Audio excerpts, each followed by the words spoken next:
Hi everybody. நயன்தாராவுக்கு 24 மணி நேரம் கெடு கொடுத்த தனுஷ். வாங்க வீடியோக்குள்ள போலாம். வீடியோக்குள்ள போறது முடியாத நம்ம சேனலை சப்ஸ்கிரைப் பண்ணலாம். உடனடியாக சப்ஸ்கிரைப் பண்ணீங்க, நன்றி. தனுஷ் அவர்களின் பெயரையும் புகழையும் களங்கப்படுத்தும் விதமாக நயன்தாரா அவங்க 3 பக்க அறிக்கை வெளியிட்டு இருந்தாங்க.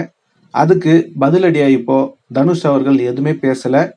உங்களுக்கு 24 மணி நேர கெடு, இதை பாருங்க, இதை நினைச்சிருக்கேன்.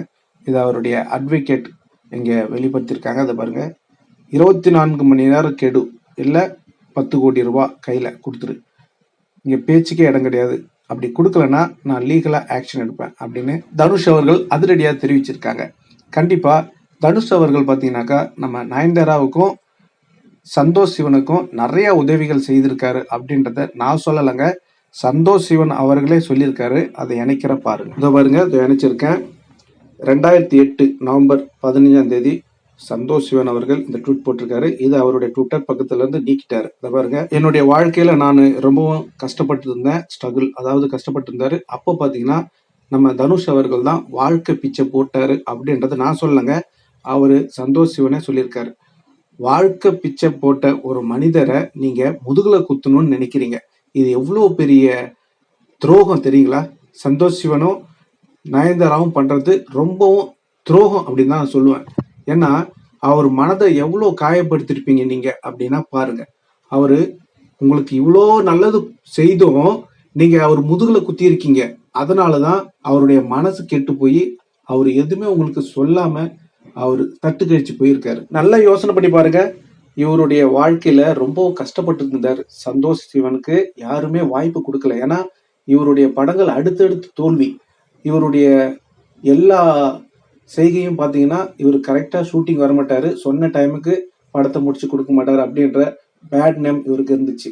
யாருமே இவருக்கு சான்ஸ் கொடுக்க முன் வரல. அப்போ நம்ம ஒண்டர்பால் ஃபிலிம் இவர் எதுக்காக இந்த ப்ரொடக்ஷனை தொடங்குறாரு தெரியுங்களா? அதாவது கஷ்டப்படுற நடிகைகளை நடிக்க வச்சு அவங்களுக்கு வாய்ப்பு கொடுக்க நம்ம தனுஷ் அவர்கள் இந்த ஒண்டர்பால் ஃபிலிம்ஸை தொடங்கினார்.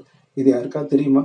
இப்படி ஒரு நல்ல மனிதரை அது தொடங்கி காக்கா முட்டை போன்ற படங்களை ஹிட்டு கொடுத்து எல்லாருக்கும் வாழ்க்கை கொடுத்துருந்தாரு.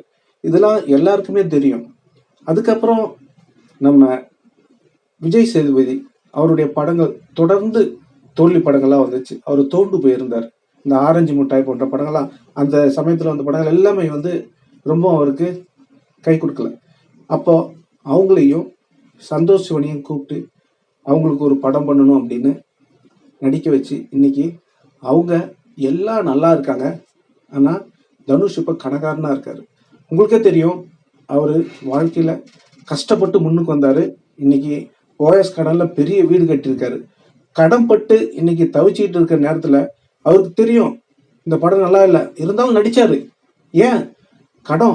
கடத்தை எப்படியாவது அடைக்கணும் அப்படின்னு.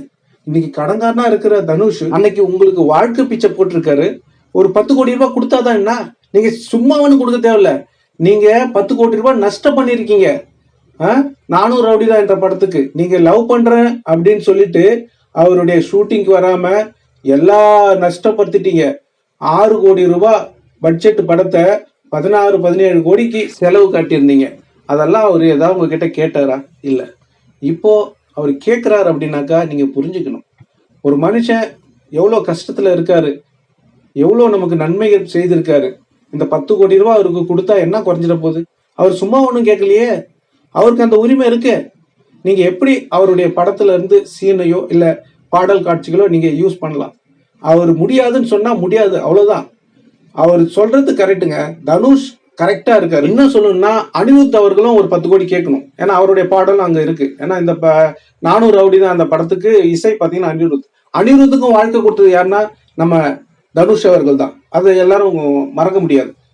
ஏன் நம்ம இன்னைக்கு சிவகார்த்திகேயன் எங்கேயோ வந்திருக்காரு, அதுக்கு காரணம் எதிர்நீச்சல் அந்த படத்துல சான்ஸ் கொடுத்தது நம்ம தனுஷ் அவர்கள். இதெல்லாம் மறக்க கூடாது, மறக்க முடியாத ஒரு சம்பவம். இதெல்லாம் மறந்தாங்கன்னா அவங்க ஜென்மமே கிடையாது. அதான் நான் சொல்லுவேன். எல்லாருக்கும் நல்லது மட்டுமே செஞ்சுட்டு இருக்கிற தனுஷை இவ்வளவு கொச்சப்படுத்தி பேசுறது ஒரு நியாயமா? அதாவது எல்லாருக்குமே பாத்தீங்கன்னா பர்சனலா ஏதோ ஒரு வீக்னஸ் இருக்கும். அதனால எல்லாமே தப்புன்னு நம்ம சொல்ல முடியாது. சில விஷயங்கள் அவர் நல்லது பண்ணிட்டு இருக்காரு அப்படின்றத எதையும் மறைக்க முடியாது, மறுக்கவும் முடியாது. அந்த மாதிரி அற்புதமான ஒரு மனிதர் நம்ம தனுஷ் அவர்கள். கண்டிப்பா அவர் இந்த கேஸ்ல ஜெயிப்பாரு, ஜெயிக்கணும் அப்படின்னு ஆண்டவங்கிட்ட வேண்டிக்கிறேன். இவங்க எல்லாமே செய்யறதெல்லாம் தப்பு, ஆனா தனுஷ் மேல தப்பு அப்படின்னு கொண்டு வராங்க. கண்டிப்பா நானும் இத தனுஷ் அவர்கள் தப்பு பண்ணிட்டாரு அப்படின்னு தான் நினைக்க வந்துச்சு. ஆனா உண்மை என்னன்னு தெரிய வரும்போதுதான் இவங்க தப்புக்கு மேல தப்பு பண்றாங்க அப்படின்றது தெரிய வந்துச்சு. அதுக்கப்புறம் எஸ் குமரன் அவர் ஒரு ட்வீட் போட்டிருந்தாரு, அவருடைய அறிக்கையை கொடுத்திருந்தாரு. அது எல்ஐசி அப்படின்றத அவர் ஆல்ரெடி தயாரிப்பு அலுவலகத்துல பதிவு பண்ணி வச்சிருந்தாரு. அவரை ரினியூலும் பண்ணிட்டு வராரு. அவரை ஏமாத்தி இவங்க அந்த டைட்டிலையும் பிடிங்கிட்டாங்க. இதெல்லாம் துரோகம் இல்லைங்களா? அவங்க எவ்வளவு கஷ்டப்பட்டு அது ஒரு டைட்டில் வாங்குறாங்க, அது படம் எடுக்கணும்னு. இவங்க அதை திருடுறது தானே, இது திருட்டு தானே. இது ஒரு வகையான திருட்டு தான். அவங்களுக்கான பொருளை நீங்க திருடிக்கிறீங்க, இது தப்பு இல்லைங்களா? ஒருத்தவங்க பாக்கெட்ல இருந்தோ இல்ல ஒருத்தவங்க வீட்டுல இருந்தோ திருடுறது திருட்டு மட்டும் இல்ல. இந்த படம் என்னது ப்ரொடியூசருக்கு அவங்களுடைய ப்ராப்பர்ட்டி, அவங்க ப்ராப்பர்ட்டியை நீங்க திருடுறது தப்பு தான். என்னைக்கா இருந்தாலும் நான் ஆணித்தரமா சொல்லுவேன். ஓகே நண்பர்களே, நயன்தாரா அவங்க எப்படி தெரியுங்களா, ஒரு படம் நடிச்சு கொடுத்துட்டாங்கன்னா சரியா போச்சு, ப்ரொமோஷனுக்கு வரமாட்டாங்க. இப்படியாப்பட்ட சூப்பர் ஸ்டார் ரஜினிகாந்தே ப்ரொமோஷனுக்கு போய் நின்றுட்டு இருப்பாரு கால் கெடுக்க. ஆனா இவங்க வர முடியாதுன்னு சொல்லுவாங்க. பாருங்க, இன்னைக்கு வளர்ற வரைக்கும் அவங்க யார் காலையாவது நக்குவாங்க. ஆனா வளர்ந்த பிறகு எல்லார் காலையும் வாரி விடுறாங்க. இதாங்க உண்மை. இது போல நம்ம தலைவரோட படத்துக்கு கூட வந்தது கிடையாது. நீங்க பாத்துருக்கலாம், தர்பாரு, அண்ணாத்த, இந்த படத்துக்கு ப்ரொமோஷன் எல்லாம் வந்திருக்காங்களா? நீங்க அந்த வீடியோ எடுத்து பாருங்க. யாரு படத்துக்கும் போக மாட்டாங்க. ஏன்னா ப்ரொடியூசருக்கு நான் நடிச்சு கொடுத்துட்டேன், அவ்வளவுதான், காசு வாங்கிட்டேன், அவ்வளவுதான் அப்படின்னு சொல்லுவாங்களாம். அதுக்கப்புறம் எக்ஸ்ட்ரா காசு கேட்கறாங்களோ என்னமோ ப்ரொமோஷனுக்கு எக்ஸ்ட்ரா வர்றதுக்கு. அது என்னன்னு தெரியல. இருந்தாலும் அன்னைக்கு நடிச்சு கொடுத்துட்டேன் சரியா போச்சு அப்படின்னு சொல்றீங்கல்ல, இன்னைக்கே உங்களுக்கு ப்ராப்ளம் என்னன்னா எல்லாத்தையும் கூப்பிடுறீங்க. நீங்களே பேசி முடிவெடுங்க. சமூக வலைதளங்க இதை கொண்டு வந்து எல்லாத்தையும் எல்லாருடைய உதவியும் நயன்தாரா அவர்கள் வேணும்ன்றாங்க. ஆனா ப்ரொடியூசர் அவங்க ப்ரொமோஷனுக்கு கூட்டா இவங்க போக மாட்டாங்க. இவங்களுக்கு வந்தா ரத்தம், மத்தவங்களுக்கு வந்தா தக்காளி சட்னியா? நீங்களே சொல்லுங்க நண்பர்களே. நல்லது செய்த தனுஷ், முதுகுல குத்திய நயன்தாரா, விக்னேஷ் சிவன், இதை பத்தி நீங்க என்ன நினைக்கிறீங்க? உங்களுடைய கருத்துக்களை கமெண்ட்ல சொல்லுங்க. இந்த தகவல் உங்களுக்கு பிடிச்சிருந்தா லைக் பண்ணுங்க, ஷேர் பண்ணுங்க, கமெண்ட் பண்ணுங்க, முக்கியமா சப்ஸ்கிரைப் பண்ணுங்க.